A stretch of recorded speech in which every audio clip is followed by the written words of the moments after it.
Hello guys, welcome to the video. Now, today is the first ever video on this channel. It's the first one we've uploaded. And for this very special occasion, we are bringing to you a review of the 2019-20 Premier League season. Now, as I'm sure all of you know, this season has been stranger than an obese elephant riding a unicycle. But it has, finally, come to a conclusion, and so we can now give out the prizes that everybody in the known universe is very, very desperate to possess. The Premier League programme's end of season awards. Okay, so now we move on to player of the season. And I think this is probably going to cause quite a lot of controversy because I've picked somebody I don't think is usually considered to be in the list of players of the season, but I just want you, for this one, to think about back in October when Southampton, that's probably going to reveal who it is, but when Southampton had just lost 9-0 to Leicester. Now, at that point, the team looked about as fit for the Premier League as a child's t-shirt on the world's tallest man. Then you fast forward to the end of the season, and they were like in form that could challenge for the Champions League. They could tear apart any side. The man responsible for that, I think you can probably guess, was none other than Danny Ings, the joint runner-up for the Golden Boot. He scored 22 goals, and he almost single-handedly transformed his side. Now, the reason I've picked him over the likes of De Bruyne and Van Dijk is De Bruyne and Van Dijk are in teams with hordes of world-class players in every position. That makes them seem very good because they can be set up to do all these things, and they are very good. But Danny Ings is in a fairly average side. There's not too many good players to set him up and make him look good. He's got to do it himself. And because he has fairly average teammates surrounding him, but he makes the chances for himself so well, I think that's why he deserves to be player of the season and not one of the other big players that are often suggested in these debates. Okay, so I just want to say before we do the next award, I apologise if the last bit of speech I did for the award, if that sounded a bit echoey or a bit quiet, that was because I had to switch locations briefly. I'm back where I was now, so hopefully it should sound okay. But we move on now to goal of the season. And I know this is one that everybody likes to talk about and argue about and think about, but I may be a bit biased because I am a Brighton fan, but there was only really one winner for me, and that was Jahanbakhsh's incredible overhead kick on New Year's Day. Now, this was against Chelsea, and I think it was a really incredible moment for him because he has struggled to really get any sort of form. It's been really hard for him, but I'm sure this goal was to many Chelsea fans' annoyance. It sealed a 1-1 draw in the 84th minute, and it was just a really, really good goal. And as I said, I might be a bit biased, but no matter how long Jahanbakhsh plays for Brighton, he'll never top that. So I decided to do 3 places for this one, because then we could have a couple of different goals, because there were so many different goals that I wanted to put in. Second place, I've put Kevin De Bruyne's wonderful volley against Newcastle, where he took it and then he volleyed it and it came in off the crossbar. That was an incredible goal.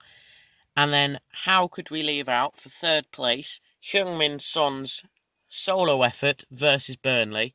He went from box to box. It was practically defining what a solo goal was.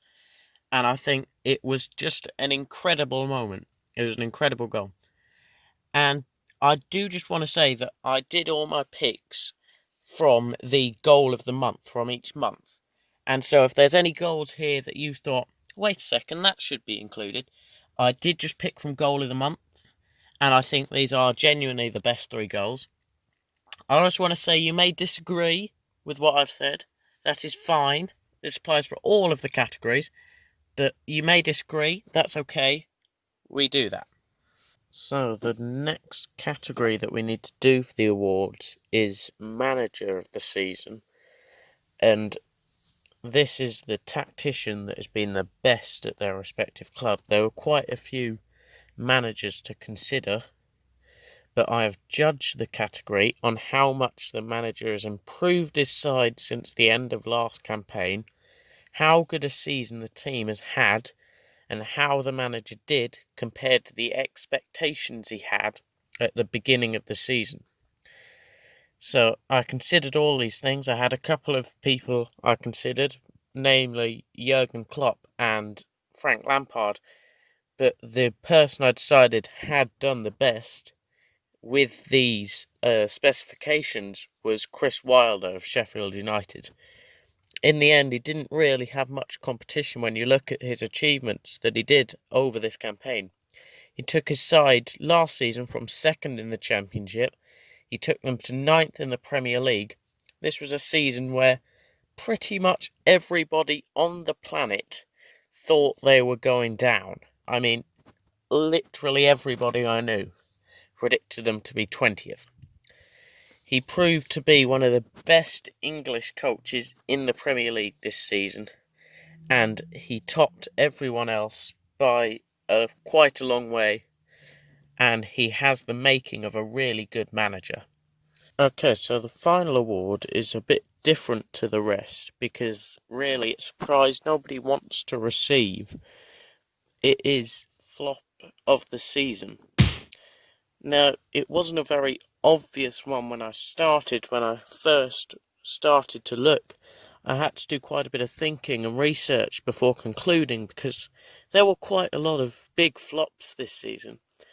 I managed to narrow it down to a man who has had absolutely no effect on his team's defensive performances. He's even made some of them worse.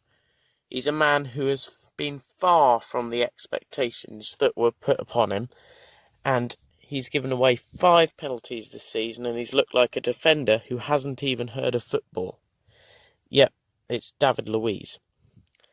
Aside from some good performances in the FA Cup, David Luiz has been a constant for bad defending. He's been a symbol of Arsenal's problems this season, and in the end, when I was reviewing my choice, the choice was the obvious one. So that does conclude the first ever video on this channel. I do really hope you've enjoyed it. Now, if you did enjoy it, don't forget, of course, to like the video and subscribe if you want to see more videos like this, because it will help our channel to grow. I want to thank you very much for watching the video and supporting us, and thank Jamie for editing and the visuals. Now, hopefully soon we'll have a video on this channel with his voiceover as well. Now, that's it for the video, and I hope you have a very good day.